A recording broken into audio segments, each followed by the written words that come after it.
As human beings, there's a fundamental part of us that is always going to be engaged in cognitive puzzles of a certain sort, of a certain variety. We really like to learn or to master or to feel like we've mastered the systems. And this starts early in our childhood, where the first system that we begin mastering is language. And that might not even be the first system, but it's one that's easily recognizable. We start learning kinship names, like we learn mom and dad and brother and sister and uncle, grandma and grandpa, and we learn these words. Kind of, some of our first things that we learn is how we categorize the taxonomy of our kinship, right? The taxonomy of the people around us. This is one of the first things we learn. And almost simultaneous with that, we learn body parts, and it's like it's programmed into adults to teach these systems to the children, because these are the language things that they're first teaching.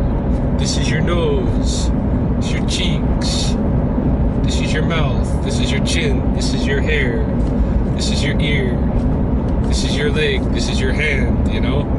And we learn that. We learn the whole, like, the basic anatomy of our body. That's another system that we learn early on, is that basic anatomy of our body. Then we learn animal, usually like domesticated animals and their associated sound. You know, the cow goes moo, and the dog goes woof woof, and the cat goes meow, and these things, right? We learn this whole system. And this is all part of, like, developing our cognitive ability, and it goes right alongside with the learning of language. And language is a very intricate system. So we invest. It takes a huge investment to learn our first language. It takes years of real agonizing, humiliating struggle as a child to learn the first language. And it's so hard that unless we have tremendous incentive, usually financial incentive, we won't bother learning another language. You know, there are people all over the world who learn second languages, but it's usually because their economic stability depends on them learning that second language. And that second language is usually English, because the world is turning to the key of English economically in some respects. So anyway, we're into learning these systems, right? After our domesticated animals, maybe we get into dinosaurs. Maybe we learn, the Triceratops and the Brontosaurus and the Stegosaurus and the Tyrannosaurus Rex. You know, we learn the dinosaurs. This is why kids are fascinated with dinosaurs, is because it's another fairly easy puzzle to play with, because each of the dinosaurs looks so different, right? Of the ones that we're introduced to as children. So it's another puzzle for our minds to play with. After the dinosaurs, I mean, there's a whole world of stuff we can start learning, and by this time we're really getting the language. We're really starting to understand language and how it works and all of this. And we can get into all kinds of things, and unfortunately the things that most children are directed toward these days, in terms of puzzles, new puzzles to learn, is they're directed toward, like, toys and video games and movies. And so a child might learn, you know, every single character in a product line of a certain toy, or they might learn, you know, they might invest themselves in really learning the ins and outs of a particular video game, or they might invest themselves in, you know, really memorizing like a movie. You know, we really try to learn these different systems, and you know, it is attractive. This is why it's attractive to show. I mean, if you're gonna produce toys, you might as well know this, because this is the money maker. All right, make a whole bunch of different characters that are, each one is unique enough that they can be easily distinguished apart, and yet they all have enough commonality that they tie together. And children, no matter what it is, that toy, that line that you produce, you don't, you know, it doesn't have to, you don't have to put it that much freaking creativity into that line. You just have to make a line of different characters, and the kids will go nuts for it, because they want those games. They want those cognitive games. They want to play those things, and we continue playing those things, you know, as we get older. It never stops. You know, by the time you're, you know, whatever, a lot of people will be invested in learning, in learning the systems of a particular sport. For instance, they might learn all the different key characters that are playing that sport, and the teams that they're on, and they'll learn all the little like nuances about that character's strengths and weaknesses and all of this stuff, and then become really invested in, you know, in watching the games to see how, you know, how it pans out, whether their, you know, assumptions are correct or not about different players, and how they're gonna meet different challenges against other players and this kind of thing. I mean, people get way into the sports thing. That's what some people get into. You know, you might have other, you know, you might have somebody that gets into comic books, and they got to learn, you know, they got to learn the whole Superman series or something like this, and know all the nuances of the story, all the characters, every issue, what happens, you know.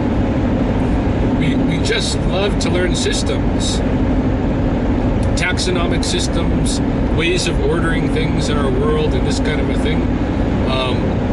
You know, people get into that in so many different ways. We're doing that. You know, somebody might get into learning, they got to know, you know, everything that's going on in the hip-hop industry, for instance. Or maybe you're on your trajectory is more like Wall Street, and so you're learning, you know, you've got your eye on a particular industry, and you're watching their stocks, and you're seeing which companies, you know, are doing, you know, better than others in terms of their trades and this kind of thing. Maybe you're into that. There can be so many things that you can be into. And it's all this cognitive game stuff. It's all our drive to have puzzles to play with. And some people stop at, you know, relatively simple puzzles, and they keep, you know, they don't stop, but they keep dealing with puzzles that are at a certain level of difficulty. Others invest themselves in more and more difficult puzzles. And a lot of times we start collections based on the puzzles that we're most into. So, and this starts as children. You know, children are pretty much encouraged to start collecting toys, and you know, a line of certain characters in a certain toy line, and they'll try to collect all the characters. that kind of a thing. And the collecting, of course, does not stop as adults. In fact, it gets even, because you actually have money as an adult, you can really invest in the collecting. And so, a woman might collect fabric. She might be really into quilting and sewing and such. But more than that, she's into having every different type of fabric that can go with it. She might never use it. She might have, rooms, closets full of fabric.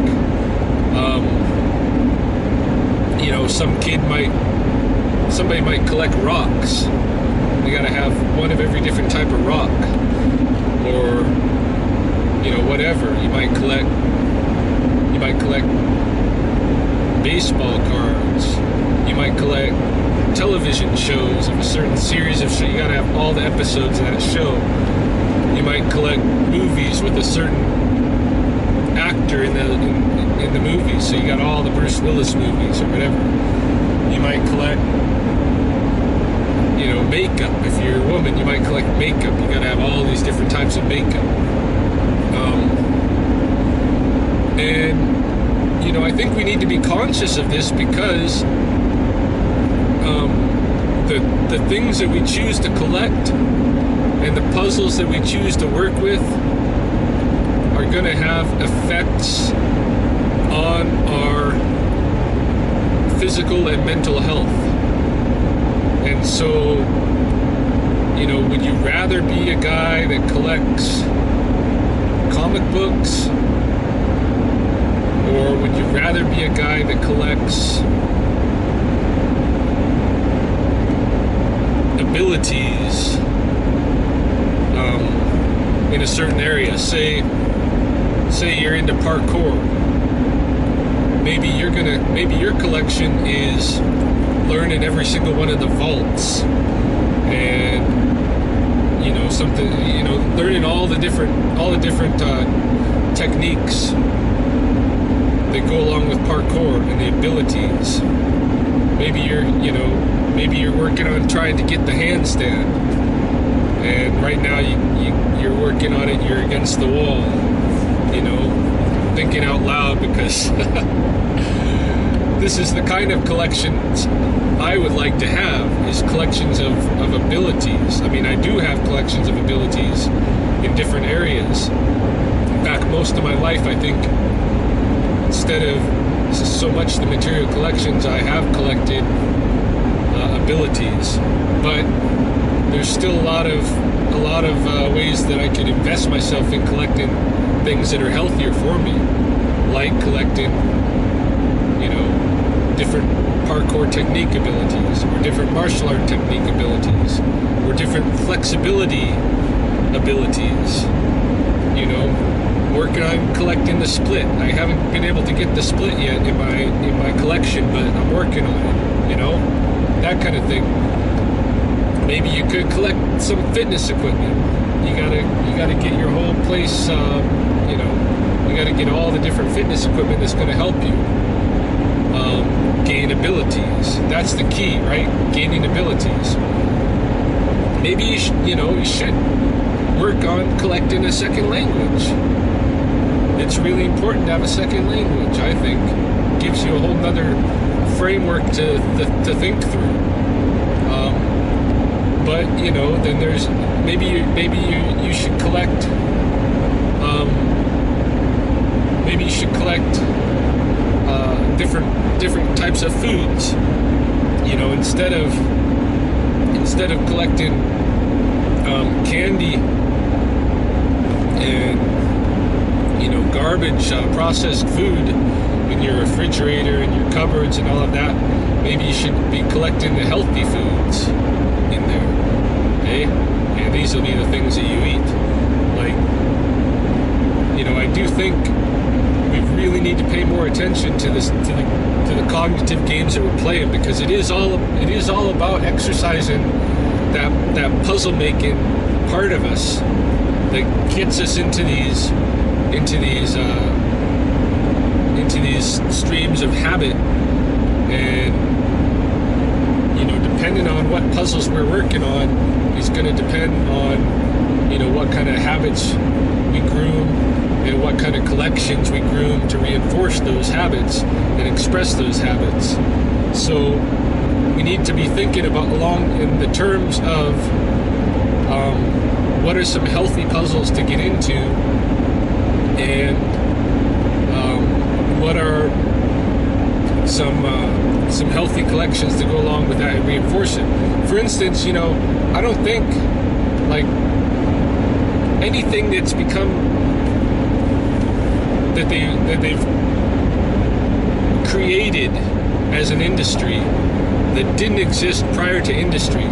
Like say for instance you're a naturalist and you want to learn every different type of bird. Well, there has been an industry built around that, but the birds existed prior to industry. That whole system, that life system existed prior to industry. I still think it's very healthy to invest yourself in learning about that life system and all the little, if you want to puzzle, try to puzzle out ecology. That's a lifelong puzzle to play with, your local ecology. Try to learn all the players in that local ecology, all the birds, all the insects, all the plants, all the mammals, all the reptiles, all the fungi, everything in that system. That's a massive puzzle, and that's one I personally have been working on myself. But it's a never-ending puzzle. It's a puzzle that you can go on for life, and that's a good puzzle. And then you're going to collect things that are going to be that are going to have to do with that puzzle. Like I've got lots of field guides, for instance, that have to do with that puzzle. I've got a collection of insects, for instance. So I'm trying to learn every insect that's out there at such and such a time of year. One way to do that is to collect insects. I got photography collections, the same deal, of what's going on different times of year, so I can learn that more about that system and all of that. Okay, so this is an example of a natural system that you can learn. Another example is with your body and your health.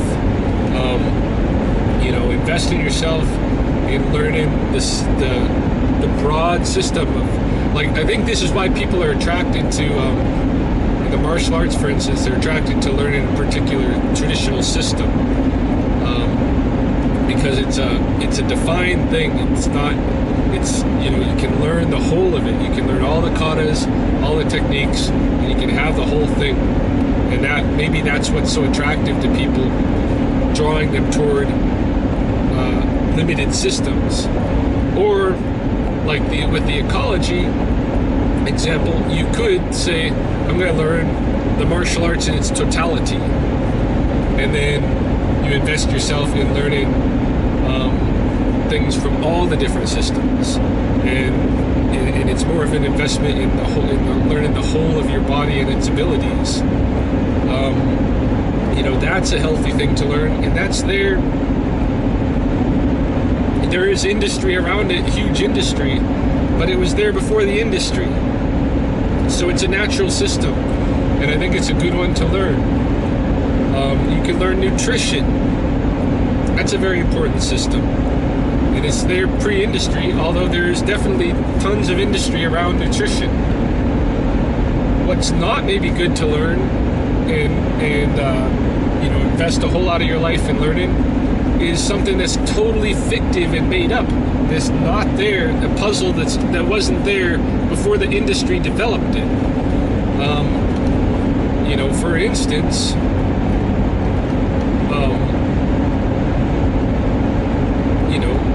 video games. What a complete waste of time. Yeah, you're getting your puzzle on, but you're not getting any real abilities out of it, and you're not getting any real connection with the real world, right? To me, that's a bullshit puzzle to be spending your time on. Stock trades is a bullshit puzzle to be spending your time on. Sports, competitive sports, is a bullshit thing to be spending your time on. All of these things are just our own creations and they have nothing to do with actually gaining any real healthy and beneficial abilities, or connecting you more strongly with the reality of our physical world. And so to me, they're a waste of time. They're a waste of your human energy.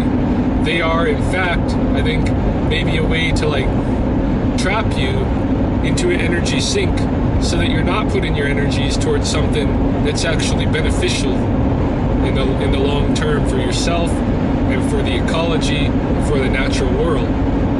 So this is my plea. What I'm advocating to people is to be aware of how appealing these puzzles are to us. Learning taxonomies, learning systems, engaging ourselves in these puzzles, trying to get all the pieces together and understand how they interact. This is something we just love to do. It's innate with us. It's part of our nature. Be aware of that, and be aware of the puzzles that you're pulling together. And all you got to do is look around you at the collections that you're building, and that'll show you what puzzles are important to you. And you need to look at those puzzles that you've been investing in and really decide whether or not those are the beneficial puzzles you want to be involved in, or whether you want something else out of life, and whether you want to build actual abilities, or whether you want to be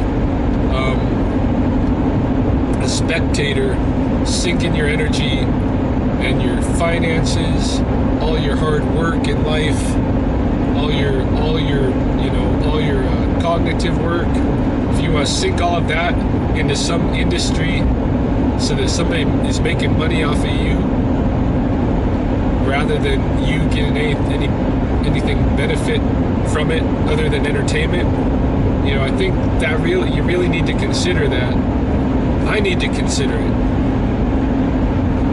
I'm not just calling other people down. I'm saying this is something that we all need to do.